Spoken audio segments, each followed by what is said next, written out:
Alhamdulillah, Alhamdulillahi Rabbil Alamin, la louange est à Dieu, Seigneur des univers, wa ashhadu an la ilaha illallahu waliyus salihin, et j'atteste qu'il n'y a aucune divinité à part Dieu, tuteur des vertueux, wa ashhadu anna sayyidana wa habibana wa maulana Muhammadan Rasulullahi Sadiqul Amin, et j'atteste que notre maître et bien-aimé Muhammad est l'envoyé de Dieu, sincère et véridique, Sayyidi, Amir al-Anbiya, maître, émir des prophètes, sallallahu alayka adada nujum as-sama, que les prières de Dieu soient pour toi au nombre des étoiles du ciel, wa rimal sahra, et au nombre des sables du désert, wa awladi Adama wa Hawa, et au nombre de la descendance d'Adam et Ève.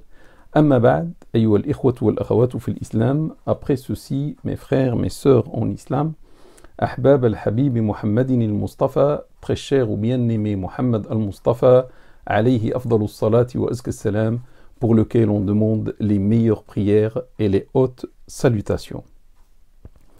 Donc, Inch'Allah, je commence ce sujet que je trouve très très important, comme ce qu'on va voir. Il s'agit de l'éducation de l'âme, ou bien la purification de l'âme. Et il faut savoir, mes frères et mes sœurs, on ne peut pas parler de purification de l'âme sans parler en parallèle ou en même temps de la purification des cœurs. Il y a une grande corrélation entre les deux, comme ce que je vais expliquer pendant cette soirée, Inch'Allah, pendant cette conférence. Le sujet est très très important parce que ça touche chacun de nous. Si tu es musulman, si tu es musulmane, si tu es un être humain, tu dois savoir, tu dois analyser, tu dois comprendre la philosophie de ton existence et où mène cette existence et qu'est-ce qu'on veut de toi dans ce monde-là. Tu ne peux pas vivre sans faire cette recherche, sans aborder ce sujet de l'âme, du cœur, etc. Sachez, mes frères et mes sœurs, en préparant ce sujet qui est normalement difficile, j'ai recensé les versets coraniques qui ont parlé de l'âme, parce que dans ce genre de sujet, il vaut mieux utiliser que la parole de Dieu. Ce qui nous intéresse, ce n'est pas ma parole, ce n'est pas la parole de telle ou telle personne. Ce qui nous intéresse, c'est la parole de Dieu qui nous a créés, notre Créateur, et de son messager, celui qui nous a envoyés pour porter cette lumière de l'islam. C'est pour ça, pendant toute la soirée, je vais essayer de me limiter à ces deux sources. La parole de Dieu, qu'est-ce que Dieu pense, qu'est-ce que Dieu dit à propos de ce sujet très très important, et qu'est-ce que son messager, salat et salam sur lui, a-t-il dit? J'ai recensé les versets coraniques, ils sont très très nombreux. Par exemple, à propos de l'âme, en arabe on dit nafs, un nafs, il y a 295, presque 300 versets coraniques, c'est énorme. Dieu a parlé de l'âme, notre âme, 295 fois. Ça montre l'importance du sujet. Et pour vous donner une référence, pour moi toujours la référence, c'est la prière. Si je recense les versets coraniques de la prière qui sont revenus dans le Coran, on trouve 67, autour de 67. Regardez, de 67, on passe à presque 300. Ça montre l'importance du sujet et le cœur aussi. Je vais parler bien sûr du cœur. Et le cœur est revenu avec 148 fois dans le Coran. 148, c'est très très très très loin du nombre de 67 de la prière qui est capitale pour nous et pour chaque musulman et musulmane. Donc j'ai lu tous ces versets coraniques qui parlent de l'âme ou qui parlent du cœur. J'ai fait une synthèse, j'ai fait une suite, une chronologie des versets coraniques selon ce que je pense juste et vrai, et c'est ce que je vais vous présenter pendant cette soirée, Inch'Allah. Donc, je commence. Mes frères et mes sœurs, Dieu t'a créé, le Créateur, Allah, le roi des rois, notre Seigneur, a choisi de te créer, toi, oui. Il a pensé à toi et il t'a fait entrer dans son vaste royaume. Ce royaume qui est la vie ici-bas, il t'a invité à ce royaume lorsqu'il t'a donné la vie. Et bien sûr, il t'a donné la vie grâce à cette âme qu'on va aborder pendant cette soirée. Il t'a fixé le but de ta création. Il t'a dit, mon serviteur, voilà pourquoi je t'ai créé. Je t'ai créé pour m'adorer. Je n'ai créé les djinns et les humains que pour qu'ils m'adorent. Donc là, c'est une mise en garde. Il te rappelle pourquoi tu es là. Pourquoi tu es dans le royaume de Dieu, le Tout-Puissant. C'est pour l'adoration. Mais il t'a dit aussi que, attention, après cette vie, c'est pas la fin, c'est pas le néant. Après cette vie, il y aura un jugement dans l'au-delà, dans un autre monde, et il y aura soit le paradis, soit l'enfer. Attention, si tu veux aller au paradis, tu dois m'adorer. Et bien sûr, la chose n'est pas facile. Je te mets à l'épreuve. Il y a beaucoup d'épreuves qui vont te toucher. Et les épreuves sont très nombreuses. Il faut savoir que cette vie ici-bas n'est qu'une maison vaste d'épreuves. Celui qui a créé la mort et qui a créé la vie afin de voir lequel parmi vous, afin de vous éprouver pour voir lequel parmi vous va accomplir la meilleure œuvre, afin de vous éprouver. Il a créé la mort et la vie pour l'épreuve. Donc la vie ici-bas n'est qu'une maison d'épreuves, n'est qu'un lieu d'épreuves, et les épreuves sont nombreuses. Bien sûr, pendant cette soirée, je ne vais pas parler des épreuves sous forme de, par exemple, de perte d'enfants, de maladies, de perte de biens, etc. Je ne parle pas de ce genre d'épreuves, mais je vais parler surtout d'autres épreuves qui sont plus graves. Parce que dans les épreuves, il y a deux. Il y a des épreuves, si tu supportes avec patience, si tu agrées ce que Dieu a agréé pour toi, bien sûr, tu vas sortir vainqueur. Il y a une maladie, tu vas sortir grand de cette maladie si tu supportes avec patience, etc.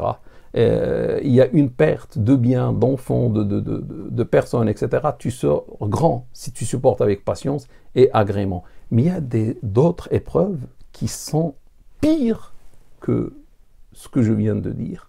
Et là, l'épreuve, il a mis au sein de toi une âme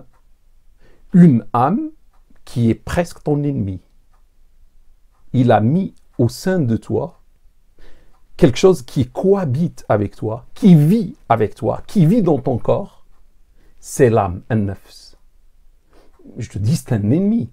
On peut difficilement, si on suit tout ce que je vais dire, ce que Dieu a dit, bien sûr, et ce que son messager a dit, tu peux faire de cette âme un ami. Mais sinon, l'âme va demeurer un ennemi si tu ne fais pas le nécessaire. Le nécessaire, on a vu l'éducation de l'âme ou bien la purification de l'âme, etc. Donc, j'ai dit que l'épreuve, ou la grande épreuve, il t'a dit, si tu veux aller au paradis, si tu veux éviter l'enfer, tu dois réussir l'épreuve. C'est quoi l'épreuve, Seigneur? L'épreuve, j'ai mis au sein de toi quelque chose qui s'appelle l'âme, mais cette âme, c'est un ennemi dans le corps, tu ne prends pas soin d'elle. Et cette âme, c'est quoi son épreuve? C'est qu'elle est très très influençable. Elle se laisse facilement influencer par les désirs, par la passion, par la vie ici-bas, les biens de la vie ici-bas. Tout ce qui se passe dans cette vie ici-bas peut la distraire, peut l'attirer, peut l'influencer négativement. Grave, elle se laisse facilement influencer par Shaitan, par ton ennemi. Donc, l'épreuve, je t'ai mis plusieurs ennemis à ton extérieur, les désirs, la vie ici-bas, la passion, le Shaitan, mais à l'intérieur de ton corps, en ton fort intérieur, il y a quelque chose qui s'appelle l'âme et qui va travailler avec tes ennemis. Et c'est à toi de maintenant, il te revient de prendre soin de ton âme, de corriger ton âme, d'éduquer ton âme, si tu veux que cette âme devienne amie et t'accompagne vers moi, vers le paradis. Si tu ne fais rien, c'est la perte. Tu es perdant, ça y est. Si tu agis, bien sûr, avec une lutte perpétuelle, tant que tu es en vie, là, Inch'Allah, tu vas gagner. Et bien sûr, Dieu viendra à ton aide si tu fais les efforts. Mes frères et mes sœurs, avant d'aller plus loin, je vous donne un petit exemple qui me vient à l'esprit. L'âme qu'on a, c'est comme un enfant. Subhanallah, c'est comme un enfant. Un enfant, on ne peut pas le laisser comme ça seul. Il faut l'éduquer, il faut faire tout pour l'éduquer, pour le purifier de ses fautes. Et un enfant, on ne peut pas lui dire change, fais ça, ne fais pas comme ça, il va changer. Il va recommencer demain, il va recommencer après-demain. C'est un enfant. Et c'est à nous, adultes, de faire tout pour le corriger, ça veut dire pour l'éduquer, pour lui montrer les bonnes choses, pour l'accompagner avec patience, une lutte perpétuelle pour que l'enfant grandisse normalement et correctement. Si tu laisses l'enfant faire ce qu'il veut, il va mettre la main sur le feu. Et c'est pas dans son bien. Bien sûr, tu vas le priver, il va pleurer. Si tu laisses l'enfant faire ce qu'il veut et tu lui donnes tout ce qu'il veut, tu vas faire de l'enfant un enfant gâté. Et là, tu l'auras corrompu. C'est exactement notre âme. Si tu fais rien, si tu la laisses, ça veut dire que tu vas faire, et surtout si tu vas la suivre dans ses désirs, etc., tu vas faire de ton âme une âme gâtée et qui va vers sa perte. Mais sa perte, c'est ta perte parce que votre sort est lié. Il n'y a pas de séparation entre toi et ton âme. Vous faites une seule entité. Donc, je pense, vous avez compris. Et cette âme a un pouvoir. L'âme n'est pas... c'est l'âme qui a un pouvoir sur cette entité que vous voyez. Je vous donne un autre exemple rapidement. Pour moi, l'âme, c'est comme un roi. L'âme, c'est le roi du corps. Et ce roi, bon, il a des désirs, il a des passions, etc., etc.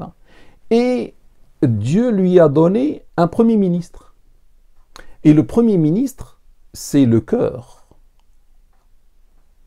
qu'on a. Ce cœur, normalement, peut être sain, peut être bon, peut être correct, et il peut rendre service à la nation, au corps, et surtout au roi. Mais dans le cas où il trouve une manœuvre à faire avec ce roi, mais il se peut que le Premier ministre va suivre aussi le roi. Si le roi va, mettre une pression sur son Premier ministre. Donc vous voyez, imaginez-vous Premier ministre, mais il y a un roi qui a beaucoup de passion, qui a beaucoup de désirs, et qui est l'ami de Shaitan, etc., etc. Après cette introduction, je passe, mes frères et mes sœurs, à parler de l'âme. Dans un premier point, je vais aborder l'âme et je vais vous dire ce que le Coran a dit. Le Coran était clair. Dès le début, regardez ce qu'il dit. وَنَفْسٍ وَمَا سَوَّاهَا فَأَلْهَمَهَا فُجُورَهَا وَتَقْوَاهَا. Par l'âme et par celui qui l'a façonné et qui lui a inspiré sa perversité et sa piété. Donc, Dieu jure même par l'âme dans ce chapitre. Il jure par l'âme et il dit qu'il lui a, son créateur Allah, lui a inspiré deux voies. Lui a inspiré la voie, subhanallah, il a commencé par la perversité. Il n'a pas commencé par la piété. فَأَلْهَمَهَا فُجُورَهَا وَتَقْوَاهَا. Il lui a inspiré sa perversité et sa piété, le contraire de la perversité, sa vertu, sa noblesse, etc. Donc, mon frère ou ma sœur, cela signifie, si tu ne fais pas ton rôle d'éducateur de ta propre âme, l'âme va rester perverse, va rester mauvaise, va faire que des catastrophes. Et tu es responsable avec elle. Ou bien, tu vas faire ton rôle d'éducateur, tu vas éduquer ta propre âme, et du coup, l'âme va vers le chemin de la piété, etc., de la noblesse, la vertu. La perversité de l'âme est très très dangereuse. Dieu nous a donné un exemple dans le 2e chapitre, Al-Baqarah. Il parle du fils, d'Adam, qui a tué son frère. Et pourquoi il a tué son frère? Dieu dit dans le verset coranique فَطَوَّعَتْ لَهُ نَفْسُهُ قَتْلَ أَخِيهِ فَقَتَلَهُ فَأَصْبَحَ مِنَ الْخَاسِرِينَ. Et son âme, l'âme du fils, de qui? D'Adam, d'un prophète, d'un grand messager, Adam. Le fils, son âme lui a embelli ou l'a encouragé à tuer son frère. Il l'a tué et il est devenu par la suite parmi les perdants. Allahu Akbar. Une âme est capable de faire ça. Oui, c'était le premier crime, le premier homicide sur la terre. Le premier crime, c'était un homicide et le motif, celui qui a poussé à faire le crime, c'était l'âme. Avant, il y avait une première erreur dans le ciel, lorsqu'on était encore dans le paradis. Et l'erreur, c'est que notre père, notre mère, Adam et Ève, vont manger de l'arbre. Dieu n'a pas dit l'âme, il a dit shaitan. Dieu est précis. Il a dit c'est shaitan qui a tout fait, cette machination satanique, qui a fait telle sorte que Adam et Ève, shaitan, tous vont descendre vers la terre. Mais là, Dieu qui est précis, n'a pas dit le shaitan. On ne peut pas mettre tout sur le dos de shaitan. Là, c'est l'âme. Et ça nous montre le danger de cette âme qui cohabite avec nous dans le même corps, bien sûr. Dans un autre verset coranique, Dieu nous parle de la gravité de cette âme. Il dit « Afara'ayta man ittakhadha ilahahu hawa » As-tu vu celui qui a fait de sa passion son Dieu? As-tu vu celui qui a fait de sa propre passion son Dieu? Allahu Akbar. La passion, ça vient d'où? La passion, comme ce qu'on va voir dans un autre verset coranique, ça vient de l'âme. C'est la passion de l'âme, c'est le désir de l'âme. Subhanallah.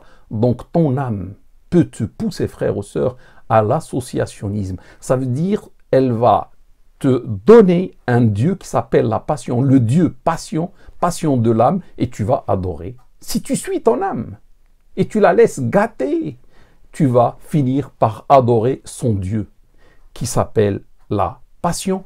Là, tu vas adorer à côté de Dieu, un Dieu qui s'appelle la passion. D'après ce verset coranique, tu deviens un associateur. Alors que l'islam est venu tout simplement pour mettre fin à l'associationnisme, au shirk.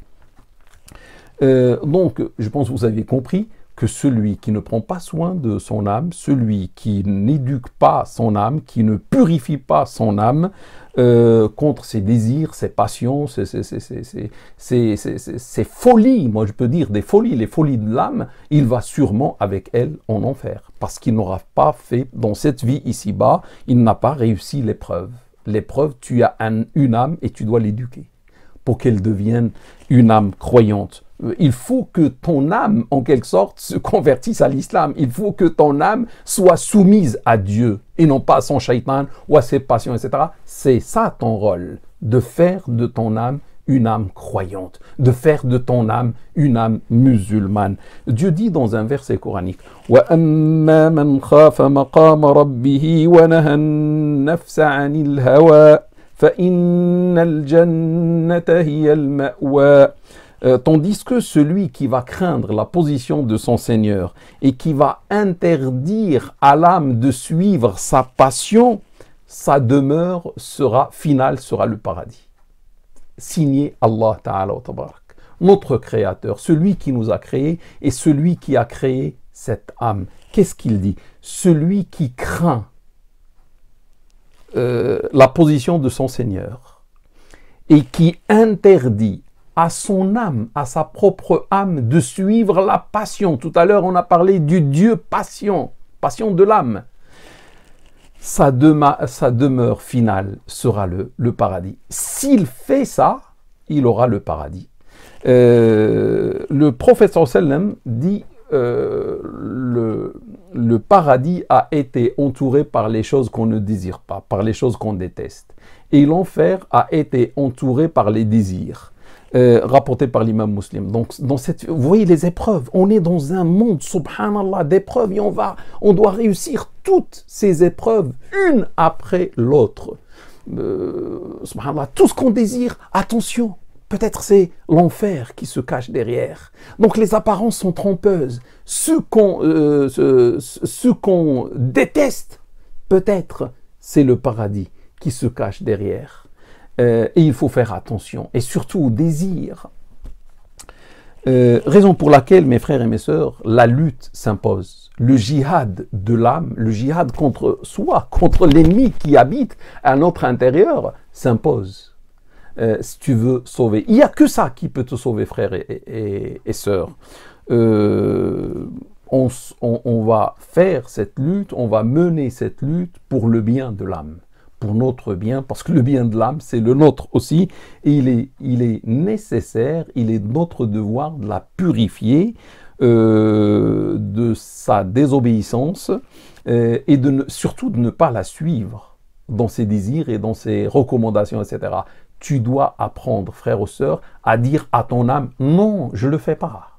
Tu peux demander toute la nuit, tu peux demander tout le jour, tous les mois ou toute l'année, jamais je te suivrai aux âmes. Imaginez si le fils d'Adam, lorsque son âme lui a proposé, l'a encouragé à tuer son frère, il lui a dit non, je ne le tue pas. Il ne serait pas devenu parmi les perdants. Lorsqu'il a suivi son âme, c'est là où il a perdu. Donc notre rôle, mes frères et mes sœurs, c'est de dire non, franchement, à notre âme. Dieu dit dans un autre verset coranique que je trouve beau et explicite, explicatif, il dit قَدْ أَفْلَحَ مَنْ زَكَّاهَا وَقَدْ خَابَ مَنْ دَسَّاهَا. Aura réussi celui qui l'a purifié. Et purifié quoi? L'âme. Et aura échoué ou perdu celui qui l'a corrompu ou qui l'a suivi, etc. Donc Dieu était clair. Tu veux réussir? Il dit, aura réussi celui qui l'a purifié. Exactement, zakkaha, l'a purifié. Tu veux la réussite? Tu n'as que la purification. Tu dois purifier ton âme. Tu ne peux pas faire autre chose. Tu es dans ce monde, tu as une âme. Tu veux le paradis, mon frère ou ma sœur? Ne rêve pas. Il faut purifier l'âme. Si tu suis l'âme, c'est l'échec et c'est la perte. L'autre chose, mes frères et mes sœurs, tout à l'heure j'ai dit l'âme, c'est le roi, l'âme, a un pouvoir quand même. C'est pas un enfant qui n'a pas de pouvoir, c'est un roi qui a un pouvoir, dans le corps, dans son royaume, etc. Vous allez me dire, quelle est la preuve? Moi, la preuve, c'est toujours la parole de Dieu, subhanahu wa ta'ala. Donc, Dieu là, dans tout ce que je vais dire, attire notre attention sur la responsabilité de l'âme. L'âme est responsable de ce qu'elle fait. Et on est responsable avec elle. Donc, méfiance, méfiance. Dieu dit, La yukallifu Allahu nafsan illa wus'aha. Dieu ne responsabilise une âme que selon sa possibilité ou selon sa capacité. Ou jamais Dieu ne responsabilise une âme plus que sa responsabilité. Que sa capacité. Donc, mes frères et mes sœurs, Dieu ne responsabilise. Ça veut dire, pour Dieu, l'âme est responsable. C'est elle la responsable. C'est elle la patronne, si vous voulez, de ce corps, parce qu'elle est la responsable du corps. Donc, je pense que vous commencez à comprendre. Dieu l'a rendue responsable. C'est elle la responsable devant Dieu, subhanahu wa ta'ala, le jour de la résurrection. Il a même dit, juste dans la suite, il a dit « Laha ma kasabat wa alayha ma ktasabat » Elle a ce qu'elle a acquis, ou elle aura ce qu'elle a acquis, ça veut dire pour elle comme bonne action, etc. Et elle aura contre elle ce qu'elle a commis. Ça veut dire elle a commis comme péché. Donc, tout ce que l'âme va commettre dans ce bas monde comme péché, c'est contre elle. Elle va trouver ça sur la balance, le plateau négatif de la balance divine le jour de la résurrection. Et elle aura, bien sûr, elle, l'âme, c'est elle la responsable. L'âme aura sur le plateau de droite ou le plateau positif sur la balance de Dieu, subhanahu wa ta'ala, ce qu'elle a acquis comme bonne œuvre, comme bonne action, etc. Après, Dieu nous met en garde. Il nous dit يا أيها الذين آمنوا قوا أنفسكم وأهليكم نارا نارا وقودها الناس والحجارة. Ou vous qui avez cru, protégez votre âme et votre famille d'un feu qui s'allume par les pierres, par les gens et les pierres. Un feu dont le combustible n'est que les gens, le jour de la résurrection, dans l'enfer. Et les pierres. Donc protégez-vous, protégez votre âme et protégez votre famille. La femme, l'époux, les enfants, etc., les parents, etc. Dans un autre verset coranique, Dieu, vous voyez combien il a parlé de l'âme. Il dit « Ya ayyuhalladhina amanu taqullaha wal tanzur nafsun ma qaddamat lighad wattaqullah inna Allaha khabirum bima ta'malun » Ou vous qui avez cru que craignez pieusement Dieu et que chaque âme, je souligne âme, et que chaque âme regarde ce qu'elle a avancé pour demain, ce qu'elle a préparé pour demain. Demain, c'est après la mort. Demain, c'est le jour de la résurrection qui suivra la mort. Et craignez pieusement Dieu, car Dieu est parfaitement au courant de ce que vous faites. Bon, que l'âme regarde, que l'âme se prépare. Et sachez, mes frères et mes sœurs, que Dieu aussi, dans le Coran, nous a parlé de trois niveaux de l'âme. Il y a le niveau le plus bas, le plus grave, celui qui ne fait rien, qui abandonne son âme, qui laisse son âme gâter, comme un enfant gâté, et qui va faire que des folies, des catastrophes. Dieu parle, il dit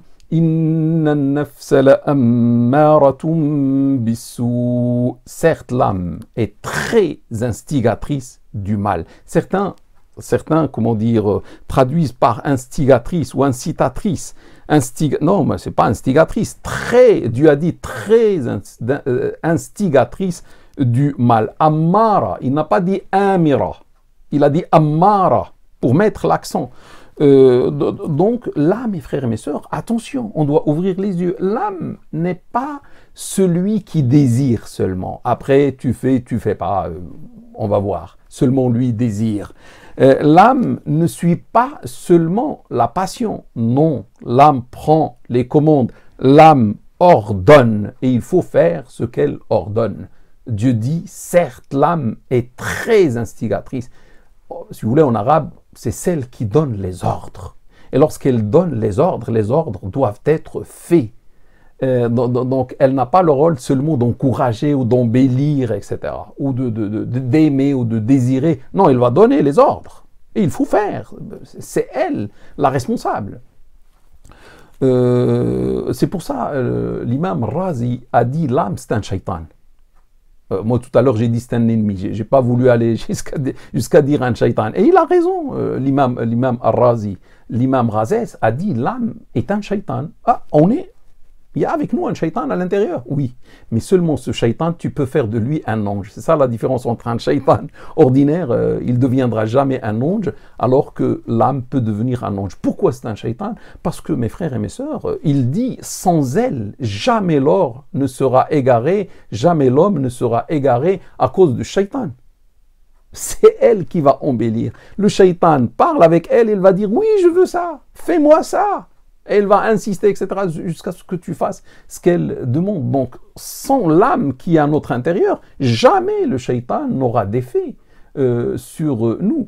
Moi, je peux dire autre chose. C'est quoi la définition dans la aqidah, la croyance musulmane de shaitan? Shaitan, c'est quelqu'un, la définition shaitan, qu'il soit homme ou djinn, shaitan, c'est quelqu'un qui désobéit à Dieu subhanahu wa ta'ala et qui ordonne aux autres de faire pareil, qui ordonne aux autres de désobéir à Allah Ta'ala wa Tabarak. On a vu que l'âme suit les désirs, suit la passion, etc. Elle désobéit à Dieu et en plus elle ordonne, Ammara, instigatrice du mal, donc elle prend le rôle de ce shaitan d'après l'imam Al-Razi. Dieu aussi dit non, je jure par l'âme Al-Lawama, reprocheuse. Ça, c'est un autre niveau. Vous voyez, le premier niveau de l'âme, c'est grave, c'est catastrophique. Et toute âme est comme ça, sauf si on fait un travail normalement sur l'âme. Dieu, dans le deuxième niveau, il dit non, la uqsimu bin nafsi lawama, non, je jure par l'âme reprocheuse. Cette âme reprocheuse, c'est une âme croyante. C'est une âme qui a cru. Donc, elle est devenue mature, elle est devenue, masha'Allah, et elle a cru, elle s'est soumise à Allah Ta'ala wa Tabarak, et elle commence à faire des reproches à elle-même. Elle reproche, elle parle avec elle-même. Elle fait des reproches à elle-même. Mais pourquoi tu avais fait dans le passé cela? Malheur à toi, pourquoi tu as commis tel jour, telle année, par exemple, telle faute ou tel péché. Elle va parler avec elle-même, elle va dire, mais tu as fait par exemple la veillée nocturne, pourquoi tu n'as pas fait plus d'heures au lieu de faire, je ne sais pas, tu as jeûné lundi, pourquoi tu n'as pas jeûné jeudi, etc. Tu n'as pas fait cela ou tu as fait moins de mal, il fallait même pas faire le mal. Donc, elle devient une âme avec la maturité, avec le travail, etc. Elle progresse, elle monte, elle devient une âme reprocheuse ou bien nafs lawama. Le meilleur niveau, le troisième niveau, le niveau de l'excellence que je souhaite pour moi et pour vous, mes frères et mes sœurs, c'est l'âme apaisée. Ya ayyatuha an-nafsul mutma'inna, Dieu lui dit dans un verset coranique qu'il parle avec l'âme, mais pas toute âme. Une certaine sorte d'âme, il dit aux âmes apaisées. Subhanallah. Une âme, il y a eu un travail derrière et l'âme est devenue apaisée. Mutma'inna. Elle a atteint le degré de l'apaisement. Elle a atteint le degré de la maturité complète. Elle a atteint le degré de l'excellence. Al-ihsan. Elle est devenue apaisée par son éloignement des péchés. Elle s'est éloignée des péchés. Et elle est devenue apaisée. Elle est apaisée par sa foi. Elle est apaisée par les promesses de Dieu subhanahu wa ta'ala. Elle a cru en Dieu. Elle croit à ses promesses. Donc elle vit en plein apaisement, en pleine rassurance dans le royaume de Dieu subhanahu wa ta'ala. Là, c'est l'âme excellente. C'est l'âme apaisée. Et mes frères et mes sœurs, je pense que chacun de nous a compris le combat qui l'attend. C'est de faire progresser son âme du niveau le plus bas, l'âme instigatrice du mal, en passant à un certain moment par l'âme reprocheuse, jusqu'au point d'atteindre l'âme apaisée. Et c'est ça le djihad de chacun de nous, c'est ça la purification de l'âme. Il faut savoir, mes frères et mes sœurs, que les grands pieux, si on lit les récits des grands pieux de l'histoire, soit parmi les compagnons, soit parmi les successeurs, les tabi'in, ou autres qui étaient des grands savants, etc., ils ont consacré leur vie à éduquer et à purifier leur âme. Ils ont fait de ça le centre de leur vie. C'est éduquer l'âme, et machallah, ils ont réussi. Il y a celui qui dit, j'ai passé, je ne sais pas, 10 ans avec une seule chose, à faire apprendre à mon âme une chose. Il a passé 10 ans de lutte. Maintenant, tout à l'heure, j'ai dit, je vais parler de l'âme, mais je vais parler aussi du cœur, parce qu'ils vont en pair, l'âme et le cœur. Tout à l'heure, j'ai donné l'exemple du roi. Bon, l'exemple juste, faux, moi, je ne sais pas. C'est un exemple que j'ai donné, le roi et le premier ministre, le cœur. Bon, on passe au cœur. Je pense que chacun de vous connaît bien le cœur, et on aime le cœur, et on va voir ce que Dieu a dit à propos du cœur, et surtout la corrélation cœur-âme. Mes frères et mes sœurs, l'âme, avec ses folies, avec ses catastrophes, peut influencer le cœur, malheureusement, négativement. Donc le cœur est sous l'influence, sous l'autorité en quelque sorte, de l'âme. Je vous donne un exemple. Dieu dit dans un verset coranique, كلا بران على قلوبهم ما كانوا يكسبون. Leurs cœurs sont devenus couverts, une couverture du cœur, par ce qu'ils ont acquis. Leurs cœurs sont devenus totalement couverts, enveloppés par ce qu'ils ont acquis.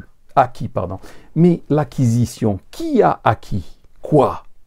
On a vu dans le verset tout à l'heure, au début, elle aura ce qu'elle a acquis, c'est-à-dire l'âme, combien ce qu'elle a commis, et l'acquisition de là, c'est celle de l'âme, parce que c'est elle qui fait l'acquisition, c'est elle qui fait les péchés, etc. Donc cette âme, c'est une âme qui a fait beaucoup de péchés, beaucoup de folies, jusqu'au point qu'elle a couvert par le péché le cœur. Le cœur devient, le Premier ministre ne peut plus rien faire là. Donc le cœur est parfaitement couvert, parfaitement dominé par les folies de cette âme. Le prophète sallallahu alayhi wa sallam nous explique la situation. Il dit, lorsque le serviteur, homme ou femme, commet une erreur, cette erreur devient, subhanallah, et une tâche dans son cœur ou bien sur son cœur. Il dit, et regardez très bien ce qu'il va dire, si il se reprend, si il se ressaisit, si il fait l'istighfar, il demande à Allah le pardon, il dit, s'il fait le repentir, son cœur sera nettoyé. C'est Allah qui va nettoyer son cœur, parce qu'il a fait ce qu'il faut. Il dit, mais s'il recommence, cette tâche va s'agrandir jusqu'au point qu'elle couvre le cœur, et c'est ça la couverture qui se trouve dans le verset coranique que je viens de lire. Le hadith est rapporté par l'imam Nasa'i et par l'imam Tirmidhi.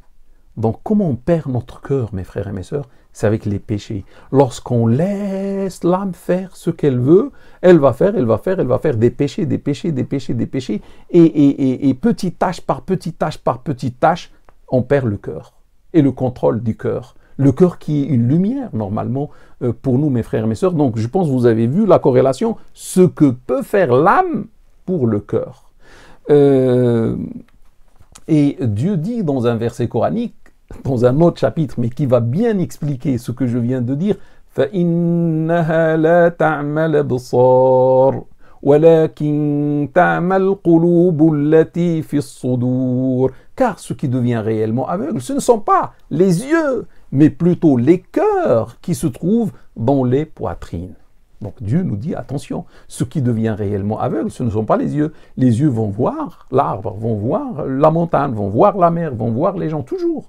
Les yeux vont voir, mais c'est le cœur qui peut devenir aveugle. Et le cœur, lorsqu'il devient aveugle, il ne va pas voir l'existence de Dieu, il ne va pas voir l'obéissance à Dieu, il ne va pas voir les lumières de Dieu, il ne va pas s'intéresser à la spiritualité, il devient aveugle, complètement aveugle. On s'intéresse comment un cœur devient aveugle? On vient de voir, parce qu'il sera couvert par les péchés acquis par l'âme. Donc si l'âme va acquérir des péchés, ces péchés à un certain moment vont envelopper le cœur, la transparence du cœur ne sera plus là, il y aura une opacité autour du cœur, le cœur ne peut plus voir. Un cœur sans les péchés est transparent, subhanallah. La lumière entre de Dieu et il voit. Et c'est ça la clairvoyance. Avec ton cœur, tu peux voir ce que ton œil ne voit pas. Mais si tu perds le cœur, tu deviens aveugle. L'aveuglement du cœur est le pire des aveuglements. Et imaginez, j'ai mes lunettes transparentes, je vois, je nettoie mes lunettes, je vois. Je laisse la poussière des saletés se poser sur ces lunettes, je ne peux pas voir par mes lunettes. Exactement ce qui se passe pour le cœur qui se laisse influencer négativement par l'âme. Mais mes frères et mes sœurs, cette âme qui peut avoir une influence négative peut aussi avoir une influence positive sur le cœur. Je vous donne un exemple. Dieu dit, ça veut dire quand l'âme est croyante, quand l'âme est soumise à Dieu subhanahu wa ta'ala. قالت الأعراب آمنا قل لم تؤمنوا ولكن قولوا أسلمنا ولما يدخل الإيمان في قلوبكم. Les Bédouins ont dit, nous avons cru. Dis-leur, ô Mohammed, dis-leur, qui n'ont pas encore cru, mais plutôt ils ont embrassé l'islam. Et la foi ou l'iman, la croyance, n'est pas encore entré dans leur cœur. Ce qui m'intéresse, mes frères et mes sœurs, c'est pas l'histoire de ces Bédouins qui étaient des hypocrites et qui ont montré l'islam alors qu'ils n'étaient pas à l'intérieur croyants. Ce qui m'intéresse, c'est ce que Dieu dit à la fin, et la foi n'est pas encore entrée dans leur cœur. C'est-à-dire, où est l'endroit de la foi? C'est le cœur. Le prophète sallallahu alayhi wa sallam, qu'est-ce qu'il dit aussi? Il dit « At-taqwa hahuna » il a indiqué son cœur. La taqwa, ça veut dire la piété. La piété, c'est une valeur excellente pour le musulman ou la musulmane qui devient pieux, qui devient pieuse, vertueuse.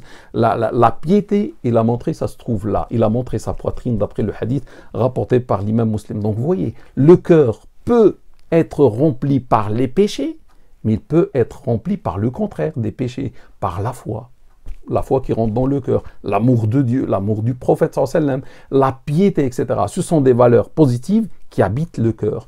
Et en même temps, les péchés habitent aussi le cœur. Mais qui va gagner qui? Qui va chasser qui? C'est ça le problème. Donc le cœur est un organe, ou l'organe le plus important dans le corps. Le prophète sallallahu alayhi wa sallam dit, certes, il y a dans le cœur un organe qui, dans le cas où il est sain, tout le corps le devient, c'est-à-dire sain. Et si cet organe devient corrompu, tout le corps le sera, c'est le cœur. Rapporté par l'imam Muslim et par l'imam Bukhari. Donc le cœur peut devenir corrompu, mais il peut devenir sain et bon. Il devient corrompu si l'âme est instigatrice du mal. Il devient sain si l'âme est apaisée ou l'âme est reprocheuse, etc. Et c'est pour ça, le cœur, c'est ce que Dieu regarde. Dieu donne un intérêt au cœur. Le hadith de Muslim, du prophète sallallahu alayhi wa sallam, dit, certes, Dieu ne regarde pas votre corps, ni votre aspect extérieur, mais il regarde surtout vos cœurs. Rapporté par Muslim. Pourquoi Dieu regarde le cœur? Parce que le cœur, pour moi, c'est le thermomètre qui mesure la chaleur du cœur, la foi. Est-ce qu'il y a les péchés ou est-ce qu'il y a la foi, la piété, l'amour de Dieu, etc. Tout se trouve dans le cœur. Si on regarde le cœur, on a tout compris. Et on comprend même l'état de l'âme qui habite ce corps, parce que l'image de l'âme est reflétée dans le cœur. Mes frères et mes sœurs, sachez que si tout à l'heure j'ai donné les niveaux comment dire, des âmes, il y a aussi des niveaux des cœurs. Et Dieu a cité dans le Coran pas mal de niveaux. Je donne certains, je ne vais pas tout donner. Il y a des cœurs aveugles. Tout à l'heure, on a dit, ce sont les cœurs qui se trouvent dans les poitrines qui deviennent aveugles. Donc, il y a des cœurs aveugles. Imagine quelqu'un qui porte un cœur aveugle, c'est grave. Il y a des cœurs cadenassés. Le verset dit, ou bien certains cœurs portent leur propre cadenas, des cœurs cadenassés. Aucune lumière ne rentre, aucun prêche ne rentre, aucune sagesse ne rentre. Ils sont bloqués, ils sont cadenassés. Je ne sais pas, moi je parle, vous écoutez, mon cœur, le vôtre, de quel type? À quel type appartient-il? On demande à Allah qu'il sera du meilleur qu'on va voir à la fin. Le Coran parle de cœurs malades. Fi qulubihim marad, dans leur cœur il y a un mal, dans leur cœur il y a une maladie. Il parle des hypocrites là. Il parle de cœurs durs aussi. Thumma qasat qulubukum min ba'di dhalika fahiya kal hijarati aw ashaddu qaswa. Par la suite, vos cœurs se sont endurcis. Ils sont maintenant comme de la pierre, ou voire pire encore. Donc, il y a des cœurs qui sont des pierres. Ils sont plus tendres, ils sont plus le cœur. Certains portent des pierres et ne portent pas des cœurs. Il y a aussi les cœurs apaisés. Il y a les cœurs, al-qulub al-mutma'inna. Il y a les cœurs apaisés. Et subhanallah, ça c'est le symétrique des âmes apaisées. Quand l'âme est apaisée, le cœur est apaisé. Quand le cœur est apaisé, l'âme est apaisée. Quand le cœur est malade, ça veut dire l'âme est instigatrice du mal. C'est l'âme qui est derrière ça. Et bon, chacun fait ce qu'il veut. Il laisse son cœur malade, il laisse son âme instigatrice du mal, ou bien il va tout faire avec la purification pour faire monter les deux, l'âme et le cœur, en parallèle vers la situation d'apaisement, la situation d'excellence. Dieu dit aussi يوم لا ينفع مال ولا بنون إلا من أتى الله بقلب سليم. Le jour où ni bien ni enfant ne seront d'aucune utilité, c'est le jour dernier, hein, à part celui qui se présentera à Dieu avec un cœur sain. Je souligne en rouge, mes frères et mes sœurs, cœur saint. Ça veut dire quoi, cœur saint? Ça veut dire un cœur qui est pur, un cœur qui a été purifié. Attendez, c'est lorsqu'on sera à côté de Dieu, juste avant de passer devant Dieu, se présenter devant Dieu pour le jugement, on va prendre soin et on va effacer son cœur, on va purifier le cœur. Non, c'est trop tard. L'opération se fait ici. Soit elle se fait ici, soit elle ne se fera pas dans l'au-delà. Et c'est ça le but de cette soirée, la purification des âmes, la purification des cœurs. Il faut arriver à avoir un cœur saint. Il faut arriver à une âme purifiée. Qad aflaha man zakkaha, aura réussi celui qui l'a purifié.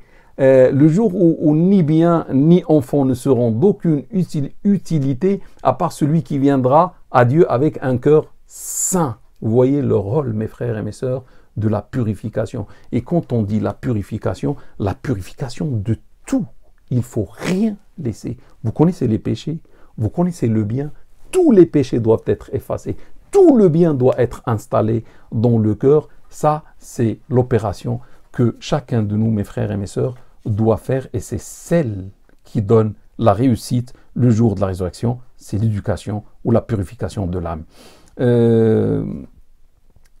Donc, mes frères et mes sœurs, cette purification, c'est une sorte de jihad, c'est une sorte de lutte difficile, perpétuelle, quotidienne. C'est éloigner l'âme des péchés et la pousser à faire le repentir, parce qu'avec le repentir lave le cœur. Vous vous rappelez, lorsqu'il fait le repentir, lorsqu'il demande pardon, le cœur se lave, se nettoie par Dieu subhanahu wa ta'ala. Donc on doit aider l'âme, on doit pousser l'âme dans ce chemin d'éloignement du péché, de lui dire non.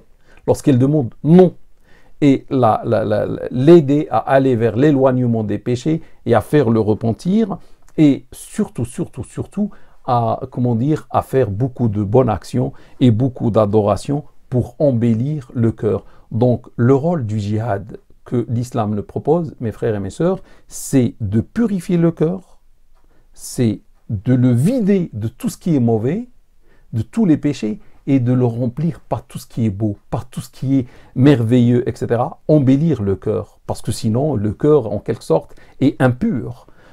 Par toutes les impuretés des péchés. Les grands savants, les savants dans ce domaine de la purification, ils parlent d'une opération qui s'appelle at-takhliya ou at-tahliya. C'est le nettoiement et l'ornement. C'est-à-dire nettoyer le cœur de ce qui est mauvais, de ce qui est sale, de ce qui est impur, et de l'orner, de l'embellir. On peut parler aussi d'élimination et de décoration. J'élimine tout ce qui est mauvais et je décore par tout ce qui est beau.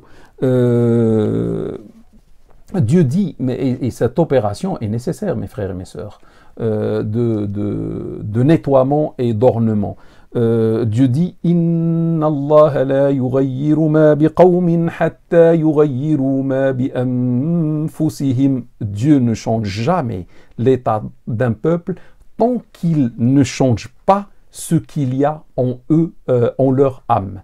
Dieu ne change jamais, ne modifie jamais l'état d'un peuple que lorsqu'il change ce qu'il y a en leur âme, au pluriel. Donc mon frère ou ma sœur, commence par l'intention, par la volonté, et c'est Allah qui va faire le reste. Parce que si on compte sur nous, on est faible. Mais si on compte sur Allah Ta'ala, il est fort, et il va nous donner de sa force. Et c'est lui qui va faire tout le reste. Mais on doit vouloir. On doit aimer faire ça. On doit avoir l'intention de changer. Parce que si on n'a pas cette intention, Dieu ne va pas changer. Au moins, il faut avoir l'intention. Il faut commencer. Dès qu'on commence, c'est Allah avec toute sa force qui va venir et qui va faire tout le reste. Mais il faut vouloir. Et à ce moment-là, Dieu viendra. Dieu dit dans ce contexte, dans un autre verset coranique, وَالَّذِينَ جَاهَدُوا فِينَا لَنَهْدِيَنَّهُمْ سُبُلَنَا. Ceux qui auront lutté pour nous, nous les guiderons vers nos voies. Ça veut dire celui qui va faire cette lutte pour lutter contre sa propre âme, etc. Allah va le guider. C'est Allah qui fait, c'est pas nous. Nous, on ne fait que le moyen, on ne fait que sabab, mais c'est Allah qui va donner le résultat de ce sabab. Dieu aussi dit, pour nous mettre en garde, وَلَا تَكُونُوا كَالَّذِينَ نَسُوا اللَّهَ فَأَنْسَاهُمْ أَنفُسَهُمْ أُولَٰئِكَ هُمُ الْفَاسِقُونَ. Et ne soyez pas comme ceux qui ont oublié Dieu. Vous voyez l'oubli de Dieu. Et Dieu leur a fait oublier leur propre personne. Ce sont ceux-là les pervers. Le début, c'est quoi? C'est un oubli de Dieu. On vit, on a oublié Dieu, etc. Et Dieu leur a fait oublier de prendre soin de leur âme, de corriger leur âme, de purifier leur âme. Ce sont ceux-là les pervers. Dieu, en même temps, nous apaise par ce verset coranique. Si tu es avec une âme instigatrice du mal, avec un cœur rempli de maladies, etc., et d'impureté, il ne faut pas désespérer quand même, on ne va pas se suicider. Et là, ça montre la miséricorde de Dieu. Regardez ce que Dieu dit. قل يا عبادي الذين أسرفوا على أنفسهم لا تقنطوا من رحمة الله إن الله يغفر الذنوب جميعا إنه هو الغفور الرحيم. Dis, ô mes serviteurs, qui ont trop surchargé leur âme, regardez, âme, ô mes serviteurs, qui ont trop surchargé leur âme, c'est-à-dire par quoi? Par le péché, la passion, tout ce que vous voulez, tout ce qu'on a vu, le cœur enveloppé, couvert, l'âme, ça y est, les catastrophes, etc. Ô vous, dit ô mes serviteurs, subhanallah, il parle avec des pécheurs, il parle avec des criminels, il n'a pas dit aux criminels. Regardez la miséricorde de Dieu. Lorsqu'il parle avec ces gens-là, il leur dit, parce que ce sont ses serviteurs, ils sont dans son royaume, ce sont ses créatures qu'il aime. Il dit ô mes serviteurs, qui ont trop surchargé leur âme, ne désespérez pas de la clémence de Dieu. Car Dieu pardonne tous les péchés, c'est lui le pardonneur et c'est lui le miséricordieux, c'est lui l'absoluteur et le miséricordieux. Donc ça veut dire, même si tu as fait je ne sais pas quoi comme acte dans le péché, tu as suivi ton âme, etc., mais fais-le repentir. Avec l'intention, fais l'intention, après c'est Allah qui fait tout. Fais l'intention de dire non, j'arrête. Dès que tu dis arrête, tu n'as pas encore fait quoi que ce soit, c'est Allah, tu vas trouver Allah avec toi. En une seconde, Allah sera avec sa force, sa miséricorde, sa sagesse, sa richesse, etc. avec toi, pour te guider, pour te donner la maîtrise et la domination contre ton âme. Commence le changement, n'attends pas. Donc, mes frères et mes sœurs, l'opération de tahliya et tahliya, du nettoiement et de l'ornement, c'est comme un jeu. Bon, peut-être il y a parmi vous des jeunes, ou des jeunes peuvent voir cette conférence. Imaginez, je vais imaginer un jeu. Aujourd'hui, on fait beaucoup de jeux de société, etc., à la télé et autres. On va imaginer un jeu. Il y a des boîtes, ou des tonneaux, des casiers, ce que vous voulez, des casiers ou des boîtes. Il y a à droite beaucoup de boîtes, supposez une dizaine ou une vingtaine. À gauche, il y a des boîtes. Les boîtes sont mélangées et il y a des gens des participants à ce jeu, des joueurs qui vont jouer. Et le jeu, c'est quoi? Vous voyez là, c'est des boîtes ou des casiers où il y a des mauvaises choses. Et là, il y a des casiers où il y a des bonnes choses. C'est l'exemple que j'ai imaginé en lisant les versets coraniques. Et le jeu, c'est quoi? Ça va sonner, vous allez commencer, vous les participants, à jouer. Seulement nous, les participants aujourd'hui, c'est 7 milliards sur la Terre. 7 milliards de participants. Vous allez commencer à jouer, vous allez aller à chaque casier qui est le vôtre, et vous allez prendre ce qui est mauvais, vous le jetez, et vous allez là-bas chercher ce qui est bon, et vous allez le mettre là. Seulement par le contraire. Par exemple, là, la mauvaise chose, c'est le mensonge. Vous devez chercher là-bas la véracité. La sincérité, pas la sincérité, la véracité. Dire vrai, non pas le mensonge. Et tu vas courir, les gens commencent à courir, etc. Imaginez les gens qui tombent, ça glisse, il y a de la glissade et tout. Ça glisse, ça court partout. Où est la boîte? Là, je trouve, mais où est le contraire? Je cherche là-bas. Et le jeu, après un certain moment, ça va sonner. La sonnerie pour nous, mes frères et mes sœurs, c'est la mort. L'ange de la mort qui va venir. Mais lorsqu'il vient, où je suis dans cette opération de nettoiement et d'ornement, est-ce que j'ai vidé toutes les cases qui étaient mauvaises? Et est-ce que je les ai remplies toutes par ce qui était bon ou pas? À un certain moment, ça va sonner, on va voir. Celui qui a vidé toutes les cases, les dizaines de cases, et les a remplies par le bien, c'est le gagnant. C'est le gagnant qui va avoir le prix.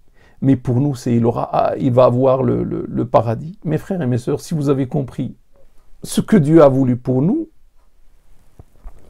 imaginez avec moi celui qui a fait ce travail, cette opération de tahliya et tahliya, nettoiement, ornement, lorsqu'il avait 18 ans. Allahu Akbar. Il a fait ça lorsqu'il avait 20 ans. Un jeune qui a grandi dans l'adoration de Dieu, qui sera à l'ombre de Dieu le jour où il n'y aura aucune ombre à part la sienne. Les gens s'amusaient, les gens jouaient. Lui, il a lutté, il a fait le djihad contre soi, contre sa propre personne, contre sa propre âme. Et du coup, il a une âme apaisée, il a un cœur apaisé. Ce qui est bien dans l'affaire, mes frères et mes sœurs, il va vivre par exemple jusqu'à 60 ans. Il a fait ce travail à 20 ans, 40 ans. Il va vivre avec une âme apaisée, avec un cœur apaisé. Il va faire que le bien. Masha'Allah, il devient un ange sur terre. C'est un wali. C'est un élu de Dieu, subhanahu wa ta'ala. Mais imaginez celui ou celle qui va faire ça à 40 ans, à la moitié de sa vie. Il a lutté le jour où il a pu faire ça à merveille. Il a vidé tout, il a rempli tout. Il n'y a plus de mal dans son cœur, il n'y a que le bien. 40 ans quand même, c'est l'âge du prophète lorsqu'il est devenu prophète. S'il va vivre 60 ans, 70 ans, il va avoir, mashallah, devant lui 20 ans à vivre, à adorer bien Dieu, à tout faire à merveille dans ce monde. Le centre de c'est son âme, son cœur et surtout Dieu, la rencontre avec Dieu, le paradis, etc. Imaginez, mes frères et mes sœurs, celui qui va réussir ça à la fin de la vie. Il va finir, demain il va mourir. Mais quand même, il a fini. Félicitations à lui. Il a vidé tout ce qui est mauvais de son cœur. Et il est... Salam alaikum. Le son est désactivé par Eva. Donc quand même, il a fini aujourd'hui à 60 ans ou 65 ans. Il a fini, il a tout vidé, il a tout rempli. Et la mort arrive. Bon. C'est pas comme celui qui a fait 20 ans, mais quand même, il a accompli ce que Dieu a demandé. Il a réussi les épreuves. Il sera au paradis, Inch'Allah. Mais imaginez, mes frères et mes sœurs, celui qui, à 60 ans, 65 ans, 70 ans, demain il va mourir. Il lui manque une case à vider. Et à la remplir par quelque chose de bien. Il n'a pas pu. Mais il a vidé quand même 9. Inch'Allah, que Dieu lui pardonne. Mais imaginez celui qui a 60 ans, 65 ans, 70 ans, jamais n'a pensé à ça, jamais n'a entendu une conférence comme celle-ci, jamais n'a lu un livre dans ce sens. Il a passé sa vie, il a laissé son âme instigatrice du mal, il a laissé son cœur rempli par les maladies des cœurs, etc. Et il va partir vers Dieu sans rien faire. C'est grave ou c'est pas grave, mes frères et mes sœurs? Je trouve que c'est grave, que Dieu nous aide. Que Dieu aide nos frères et sœurs à prendre soin de leur âme, à prendre soin de leur cœur. Donc, je finis là. Je finis par vous dire rapidement cette opération que j'ai déjà commencé, la tahliya et la tahliya, c'est-à-dire le nettoiement et l'ornement, et ça prend des années. Hein. Il y a quelque chose, par exemple, qui s'appelle la sincérité et l'ikhlas. Il y a celui qui dit « j'ai passé 10 ans à lutter pour avoir l'ikhlas » ou pour avoir, je ne sais pas, le khushu'. Par exemple, le recueillement dans la prière. Il y a quelqu'un qui passe 10 ans pour ressentir le recueillement lorsqu'il dit Allahu Akbar. C'est une lutte. Mais celui qui se donne pas les moyens, bien sûr, il ne va pas réussir l'épreuve. La tahliya, on enlève l'ignorance. Et on la remplace par la science. Le contraire. On vide la case, on enlève l'ignorance, une mauvaise chose, et on va la remplir par la science. Remplir par la science, ce n'est pas un mot. Hein. Il faut des années de travail pour apprendre la science. Quand tu vas apprendre la science, mon frère ou ma sœur, tu vas t'occuper, tu n'auras plus le temps vide, le temps libre qui te pousse à suivre l'âme dans ses désirs, etc. Ça t'éloigne du péché. Tu vas connaître Dieu, tu vas connaître les sciences, et surtout les sciences qui sont une lumière, qui vont éclairer ton cœur, qui vont éclairer ton âme, qui vont éclairer ton parcours vers le paradis. Surtout, la science qui s'appelle la purification de l'âme. Moi, je peux l'appeler l'esprit des sciences. Ruhul ulum. Je peux l'appeler même la science spirituelle. C'est l'esprit de toutes les sciences. Par exemple, changer l'oubli par le rappel, par le Coran, par le dua. L'oubli. Quelqu'un qui oublie Dieu, une journée passe, il ne se rappelle pas de Dieu, une semaine, un mois, sa vie passe, ne se rappelle pas de Dieu. Ça, c'est grave, c'est une mauvaise chose, c'est l'oubli. Donc, sortir de l'oubli, jeter de la case l'oubli et ramener le rappel. Ramener le rappel, Dieu dit par exemple, n'est-ce pas qu'avec l'évocation de Dieu, que les cœurs s'apaisent. Tu veux l'apaisement? Voilà, rappelle-toi de Dieu. Fais le rappel, fais le dhikr, lis le Coran, fais le dua. Regardez le prophète sallallahu alayhi wa sallam qui faisait le dua, lui le prophète, la meilleure créature qui dit Allahumma ati nafsi taqwaha, Seigneur, apporte à mon âme, je souligne mon âme, apporte à mon âme sa piété. Le seul qui peut faire ça, c'est Dieu, c'est pas nous. Nous, on fait le moyen, on fait l'intention et après c'est lui qui fait tout le reste. Allah Ta'ala. Mais d'abord, il faut vouloir, parce que certains ne veulent même pas, veulent continuer dans l'erreur, veulent continuer dans le péché, dans les désirs, dans la passion, etc. Il faut mettre stop. Seigneur, apporte à mon âme sa piété. Allahumma ati nafsi taqwaha wa zakkiha anta khayru man zakkaha, et purifie-la. Mon âme, c'est qui va purifier? On dit nous, c'est lui, nous, c'est l'intention seulement, c'est lui, c'est Allah qui fait. Et purifie-la, car tu es son meilleur purificateur. Anta waliyuha wa maulaha, c'est toi son maître et c'est toi son tuteur. Ça, c'est un dua. Faire ce dua dans le sujoud. Lorsqu'on est dans le sujoud, lorsqu'on est proche de Allah Ta'ala, Allahumma ati nafsi taqwaha wa zakkiha anta khayru man zakkaha anta waliyuha wa maulaha. Par exemple, abandonner, changer la négligence de la salat, ne pas respecter la salat à l'heure, faire le fajr à midi, faire le fajr à 14h ou à 10h du matin, etc., par le respect des horaires de la prière. Faire la prière à l'heure. Dieu dit وَالَّذِينَ هُمْ عَلَى صَلَوَاتِهِمْ يُحَافِظُونَ, et ceux qui respectent les horaires de leur prière, qui persévèrent à faire la prière à l'heure, à la fin, qu'est-ce qu'il dit? أُولَٰئِكَ هُمُ الْوَارِثُونَ, ce sont ceux-là, les héritiers, qui héritent du Firdaus. Firdaus, c'est le plus haut degré dans le paradis. Grâce à la persévérance, grâce à la régularité des prières, tu vois, grâce à ça, tu fais des moyens. Ce sont ces moyens, grâce à Dieu, qui vont guider ton âme, qui vont guider ton cœur, etc. Mais regardez la gravité. Dans un autre verset coranique, Dieu dit فَخَلَفَ مِن بَعْدِهِمْ خَلْفٌ أَضَاعُوا الصَّلَاةَ وَاتَّبَعُوا الشَّهَوَاتِ فَسَوْفَ يَلْقَوْنَ غَيًّا. Il leur succéda une mauvaise progéniture qui ont négligé la salat et qui ont suivi les désirs, sûrement ils retrouveront devant eux malheur et perdition. Mais vous voyez Dieu, qu'est-ce qu'il dit? Il y avait des gens pieux, il y avait des gens vertueux, mais ils ont été la succession, ils ont été succédés par une mauvaise progéniture. Qu'est-ce qu'elle a fait?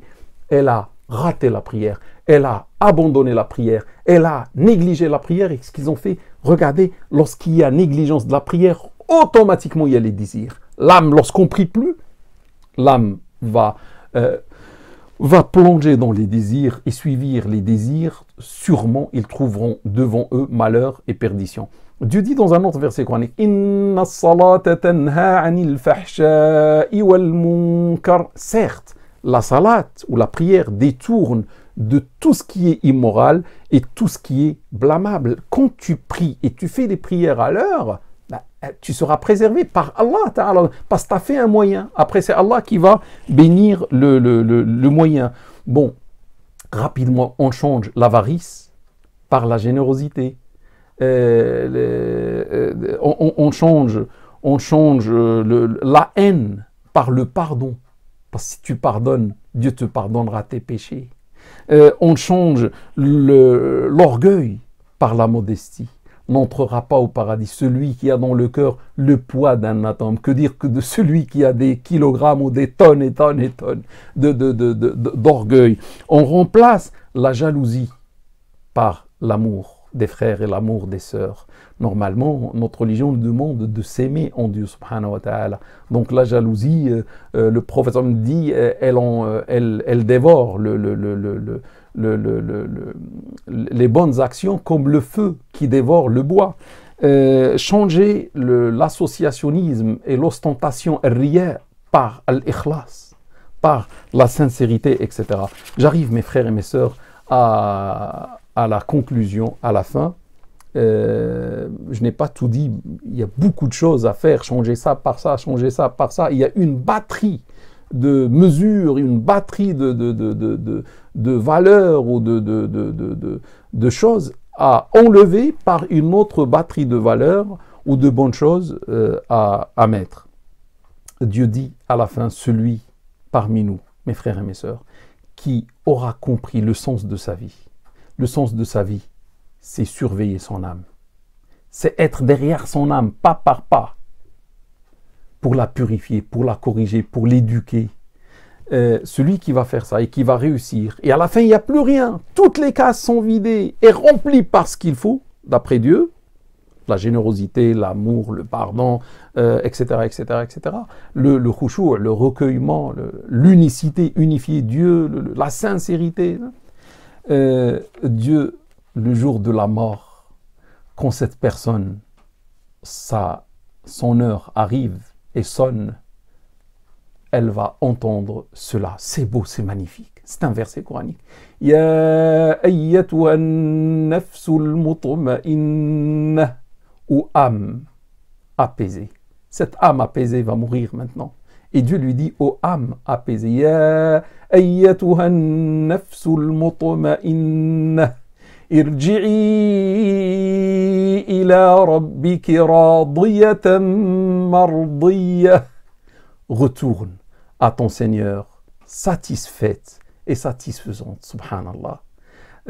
Satisfaite de ce qui t'attend auprès de ton Seigneur, mais tu as donné satisfaction à ton Seigneur. Radiyallahu anhum wa radu an. Dieu est dans un autre verset, Dieu dit, Dieu est satisfait d'eux et ils sont satisfaits de lui.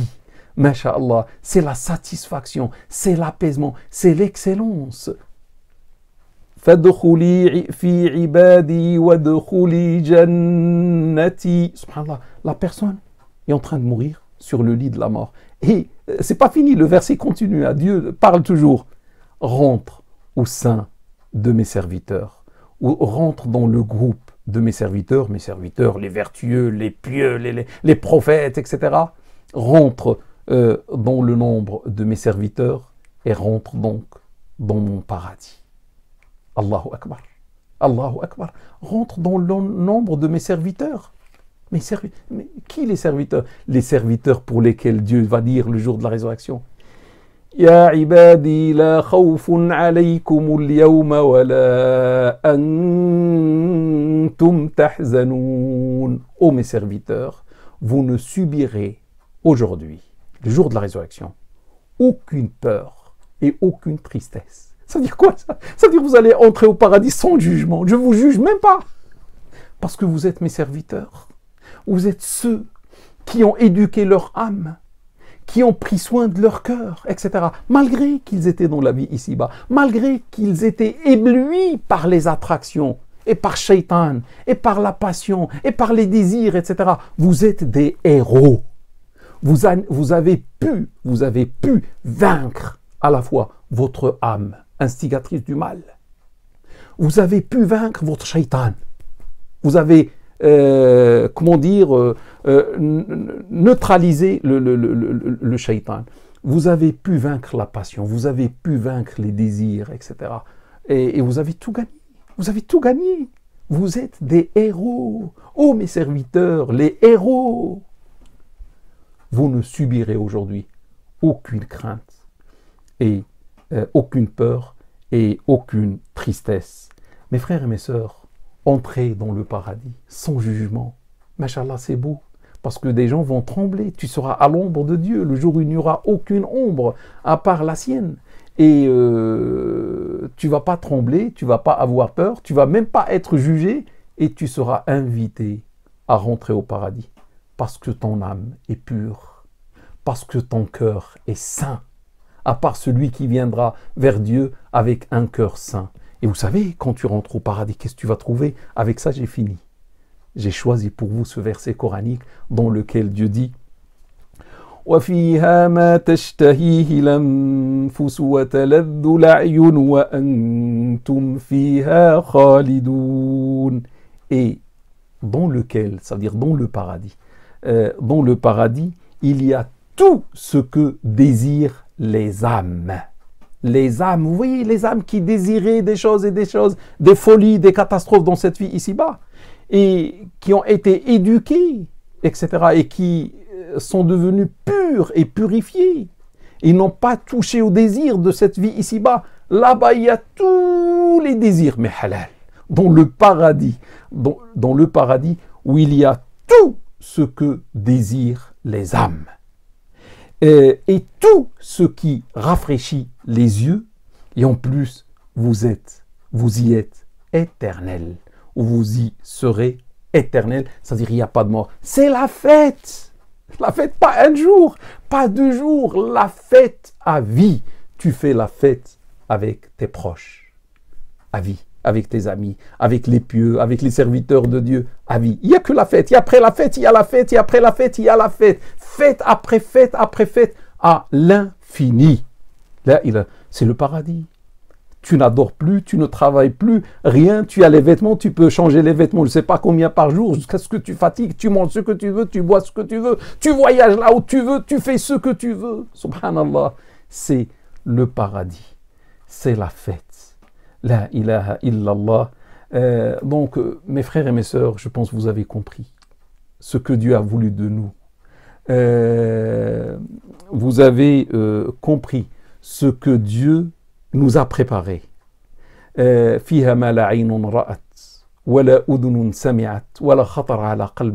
prophète dit dans un verset similaire dans lequel il y a ce qu'aucun cœur n'a pu imaginer, ce qu'aucun œil n'a vu, aucune oreille n'a entendu et ce que aucun cœur humain n'a pu imaginer, c'est le paradis. Que Dieu ne nous prive pas, mes frères et mes sœurs, de ce paradis, que Dieu nous aide à vaincre nos âmes, à vaincre nos cœurs, à vivre pour Dieu, à vivre pour lui. Que Dieu nous aide, que Dieu nous aide. Et il est notre espoir, il est le très miséricordieux, il nous voit maintenant, il est avec nous, il nous entend, et on demande à Allah de venir en aide à nous tous, et toutes à nos enfants, à nos épouses, à nos maris, à notre descendance dans ce pays, dans les autres pays, à venir en aide à l'humanité entière. Il est capable de tout faire. Je m'excuse mes frères et mes sœurs si je vous ai retenu un peu longtemps. J'espère que cette soirée va être bénéfique à nous tous et toutes. Wa alhamdulillahi rabbil alamin. Vient de notre sœur. Vous pouvez aller. Barakallahu fik, ma sœur, pour cette question.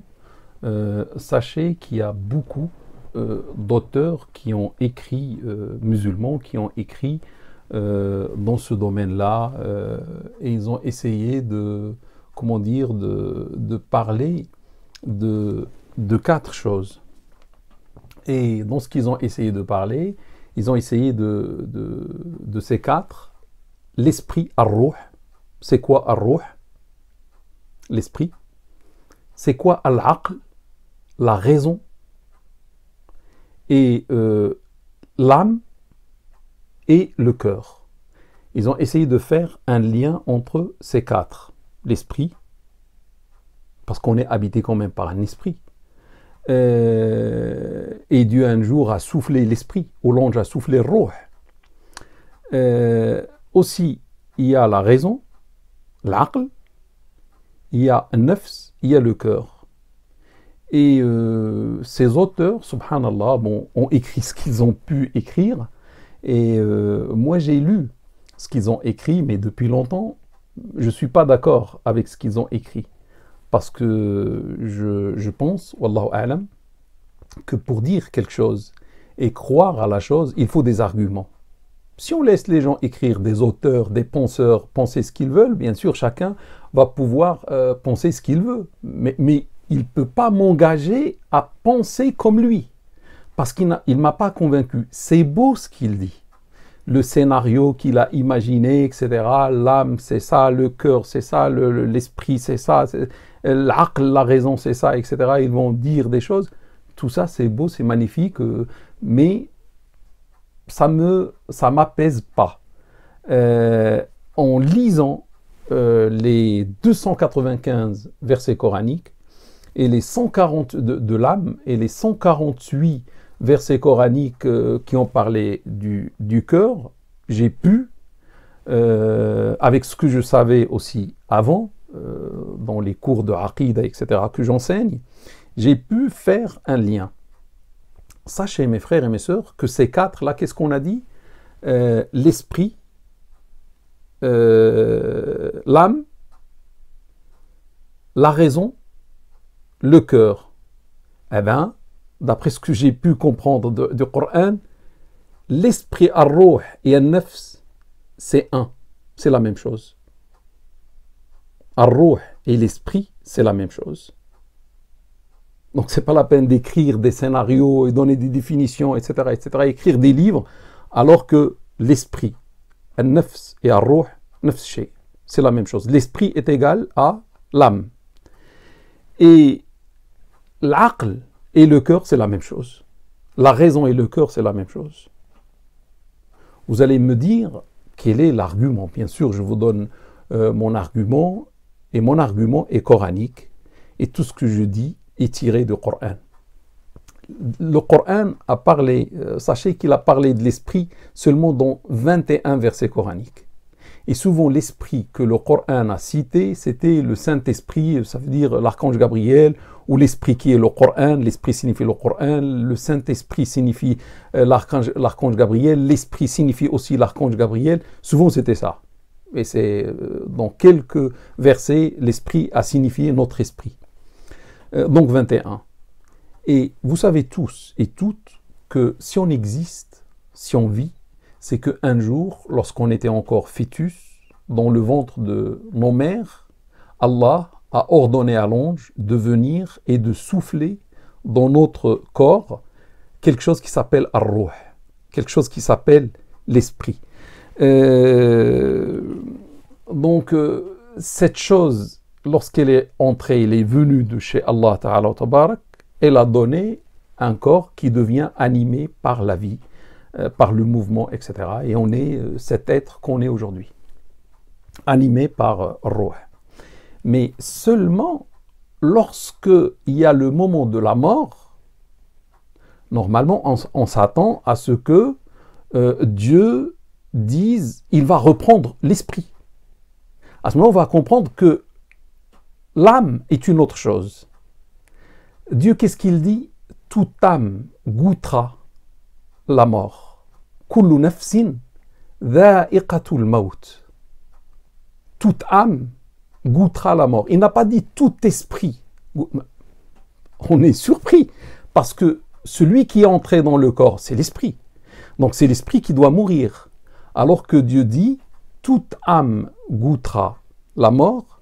Et dans un autre verset coranique, Dieu a dit Allahu yatawaffa l'anfusa hina mautiha, c'est Dieu qui reprend les âmes lors de leur mort. Il n'a pas dit c'est Dieu qui reprend les esprits, qui reprend ar-ruh lors de leur mort. Donc on a compris que la chose qui est entrée un jour dans le corps pour lui donner la vie, c'est l'âme qui sort. Donc on a compris que cette chose qui s'appelle l'esprit, d'après des savants, disent lorsque l'esprit est séparé du corps, on l'appelle esprit. On l'appelle ruh. S'il est à l'extérieur du corps, il s'appelle ruh. Mais lorsqu'il est à l'intérieur du corps, il s'appelle l'âme, il s'appelle an-nafs. L'esprit devient an-nafs. Et lorsque cette nafs sort, elle va devenir l'esprit et elle va partir vers le monde des esprits, le barzakh. Du coup, on arrive à dire que l'esprit, c'est l'âme et l'âme, c'est l'esprit. Maintenant, pour la raison, Dieu dit dans un verset coranique أَفَلَمْ يَسِيرُوا فِي الْأَرْضِ فَتَكُونَ لَهُمْ قُلُوبٌ يَعْقِلُونَ بِهَا. N'ont-ils pas pu partir sur terre, parcourir la terre ou marcher sur terre pour avoir des cœurs avec lesquels ils vont raisonner? Raisonner, c'est la raison, c'est l'aql.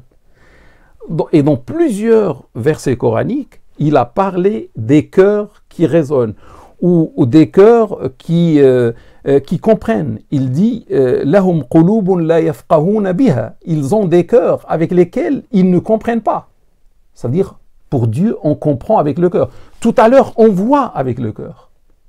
Ce ne sont pas les yeux qui s'aveuglent, mais plutôt les cœurs qui se trouvent dans les poitrines. Donc ce sont ces yeux-là, ces cœurs-là qui s'aveuglent. Et il dit, ce sont ces cœurs qui comprennent, yafqahun. Et il dit, ce sont ces cœurs qui raisonnent. Et Dieu, subhanahu wa ta'ala, a parlé un certain nombre de fois, je me rappelle peut-être 51 fois, il a parlé de ya'qiloun, afala ya'qiloun, etc. Le raisonner, ne raisonne-t-il pas, etc. Et jamais il n'a parlé de la raison. Il a parlé du verbe raisonner, ou comprendre, ou réfléchir, mais jamais il n'a parlé de l'aql, de la raison. Et lorsqu'il a parlé, lorsqu'il a lié le verbe à son sujet, on était surpris de voir que le sujet du verbe raisonner, c'est pas la raison, mais c'est le cœur. Du coup, c'est le cœur qui est la raison. Et c'est pour ça que j'ai dit, le roi a un premier ministre, normalement, je devais dire la raison, mais j'ai dit le cœur parce que je n'ai pas voulu parler de la raison pour ne pas augmenter le temps de la conférence. Mais comme la sœur a posé la question, j'ai expliqué cette chose.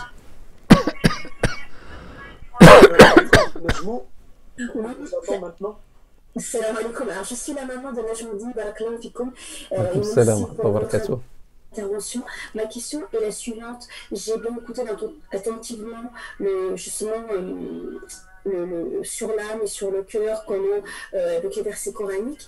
Et ma question, c'est juste pour ne pas être dans une culpabilité, parce que parfois, malgré le dua, malgré les serfats, il y a des choses qui reviennent liées peut-être à l'éducation, liées à la non-connaissance de soi, ou liées peut-être à des addictions ou autres. Et je me dis, qui nous empêche justement d'aller plus loin, ou sur de la colère, etc. Et qui donne naissance, en tout cas moi je le vis comme ça, à beaucoup de culpabilité, qui fait que ça paralyse. Au lieu d'avancer, c'est l'inverse. Et ma question, c'est: est-ce que le fait d'avoir des choses intermédiaires, je veux dire, par rapport à certaines choses comme l'addiction ou de se faire aider par des professionnels, qu'est-ce que vous en pensez? Et le fait, quand vous avez dit de remplacer le rappel par l'oubli, est-ce que vous avez un message à nous conseiller à ce sujet? L'oubli par le rappel. Remplacer l'oubli par le rappel. Pas le rappel comme ce que vous avez dit par l'oubli, c'était... C'était un oubli. Bon, ce que je peux dire, bien sûr, l'âme, subhanallah, si on suit que cette notion de l'esprit, cet esprit qui est venu, il est venu normalement, en quelque sorte vierge, le nouveau-né, né selon la fitra, selon la disposition naturelle à adorer Dieu, né soumis, né musulman, et ce sont ses parents qui vont l'éloigner de la fitra, d'après le hadith rapporté par l'imam Muslim. Donc l'âme aussi vient vierge, vient selon la fitra, l'âme ou l'esprit vient musulman ou âme musulmane, mais c'est l'environnement dans lequel cette âme va grandir, cette personne va grandir, et ça, on sort de l'éducation des âmes pour passer vers l'éducation des enfants. Donc ce sont les parents, c'est l'environnement aussi, etc., qui va conditionner cette âme selon l'éducation qu'on va lui donner, etc. Et l'âme va, je sais pas, pencher vers ça, ou surtout l'âme est influençable, comme ce qu'on a vu par les désirs, par les passions, par shaitan, par la mauvaise fréquentation, par ce qui se trouve dans la vie ici-bas, et surtout s'il n'y a pas derrière des parents qui vont accompagner l'enfant parce que un enfant qui a été bien préparé, un enfant qui a été bien élevé, on n'a pas élevé un enfant, on a élevé une âme aussi, parce qu'on a fait la moitié du travail, on a fait presque la totalité du travail. Imaginez un enfant qui a grandi dans une famille, machallah, croyante, les parents ont fait beaucoup attention à l'enfant, etc. L'enfant va agrandir, mais équilibré. Bon, lorsqu'il va devenir pubère, presque il a tout fait, l'âme est déjà éduquée, il va faire un peu, mais tout a été fait presque par les parents, d'où le rôle très très important de l'éducation. Maintenant, il y a des addictions, parce que je n'ai pas parlé, il y a la colère, il faut enlever la colère et la remplacer par exemple par la douceur ou par la maîtrise de soi, il faut enlever telle chose et la remplacer par une autre, etc. Il y a beaucoup de choses. Est-ce que cela est possible? Est-ce que c'est possible de lutter contre les addictions? Que certains disent naturelles ou je sais pas, ou innées. Moi, je ne crois pas à ce que nos addictions soient innées. C'est impossible. Les addictions, c'est l'environnement dans lequel on va grandir qui va nous conditionner, qui va nous donner telle addiction ou telle addiction, la fréquentation, la mauvaise fréquentation si vous voulez, etc. Mais on vient pas comme ça de la part de Dieu, et Dieu nous dit faites, non, on vient une page blanche, on vient une page vierge, etc. Et c'est l'environnement. Mais si on a des addictions et tout ce que la sœur a dit, est-ce que ça devient impossible? Non. Imaginez quelqu'un, l'environnement a fait de lui, il gâtait, etc., a fait de lui un enfant orgueilleux. Il a grandi avec l'orgueil et il est devenu un adulte orgueilleux. On ne peut pas le séparer de l'orgueil. On ne croit jamais. Mais quand Dieu lui dit, soit tu quittes l'orgueil, sinon tu n'as pas vidé la case orgueil, tu ne l'as pas rempli par la modestie, tu seras jugé là-bas. Tout ce que tu ne fais pas ici, tu seras jugé là-bas. Et le paradis ne sera pas automatique, sauf s'il y a le pardon de Dieu subhanahu wa ta'ala qui interagit. Donc, quand Dieu demande à quelqu'un qui a grandi toute son enfance dans l'orgueil, ou toute son enfance dans le mensonge, ou toute son enfance dans la colère, ou je ne sais pas, est-ce qu'il peut se séparer de ça? La réponse oui, avec la lutte, avec le djihad, avec la purification. Parce que si on dit non c'est impossible, qu'est-ce qu'on va comprendre là? C'est grave où on arrive. On arrive à un Dieu qui demande l'impossible à ses serviteurs. Et demander l'impossible par Dieu est impossible. Dieu ne demande jamais l'impossible. Parce que si Dieu te demande l'impossible, ça veut dire il te demande quelque chose que tu ne peux pas faire, et après il te dit je te mets en enfer. Ça c'est incompatible avec la justice et la sagesse et la miséricorde de Dieu subhanahu wa ta'ala. Donc Dieu connaît les addictions. C'est lui qui a créé les addictions comme épreuve pour chacun de nous. Mais qu'est-ce qu'il faut faire? Une famille où il y a un enfant qui a une certaine addiction, il faut l'accompagner. Il faut avoir une pitié vis-à-vis de cet enfant. Il ne faut pas le blâmer, il ne faut pas le punir. C'est une épreuve. Pour la famille, pour lui, il faut l'aider. La sœur a dit, on peut aller même vers un psy, parce que psy, ça vient de l'âme. C'est une maladie psychique, ça vient de l'âme. Et l'âme peut tomber malade. Et on doit faire tout pour aider l'enfant. Si ça se résume à aller vers un psy et à faire des consultations, etc., pourquoi pas? Pour que, si nous, on n'arrive pas à l'aider, c'est bien que le psy l'aide. Et souvent, on a entendu des gens qui étaient dans l'addiction et qui ont été guéris grâce à Allah. Parce que le psy ou la famille ou le monsieur ne fait que le sabab. Mais qui fait le reste, c'est Allah ta'ala tabarak. Tout ce qu'on fait, ce sont des moyens. Mais celui qui bénit les moyens, c'est Allah ta'ala tabarak. Et celui qui n'a pas cette croyance doit réviser sa foi, doit réviser sa croyance. C'est Allah qui fait tout. Subhanahu wa ta'ala. Donc il ne faut pas perdre espoir. Barakallahu fik. Effectivement. Donc, il y a une question, je pense que vous avez répondu en partie, donc une question de Facebook. Salam alaikum, qu'en est-il pour les gens avec des maladies psychologiques? En même temps, je vais vous donner peut-être deux questions qui sont déjà posées dans la discussion et vous pouvez répondre en bloc. Inch'Allah. Donc, il y a cette question de Facebook et sinon, il y a une sœur, la sœur Inès. Alors, salam alaikum, professeur, peut-on avoir en même temps un cœur malade et un cœur apaisé? Donc, par exemple, un cœur malade à cause de certains péchés, en même temps un cœur apaisé parce que nous sommes repentis, nous croyons à Dieu. Donc ça, c'est la première question dans la discussion. La deuxième, je pense que c'est la dernière. Comment aider un enfant à arrêter de suivre ses mauvais désirs et lui donner l'envie d'arrêter sans que ça se tourne dans le conflit et sans que l'enfant ne souffre, s'il vous plaît. Donc, les questions des frères et des sœurs. Est-ce qu'on peut avoir un cœur apaisé et en même temps, qu'est-ce que la question dit? Un cœur apaisé qui... Donc, un cœur malade et un cœur apaisé en même temps. C'est-à-dire un cœur malade. Oui, un cœur malade, un cœur malade et un cœur apaisé. Je pense pas que ça soit possible. Avoir l'apaisement et la maladie.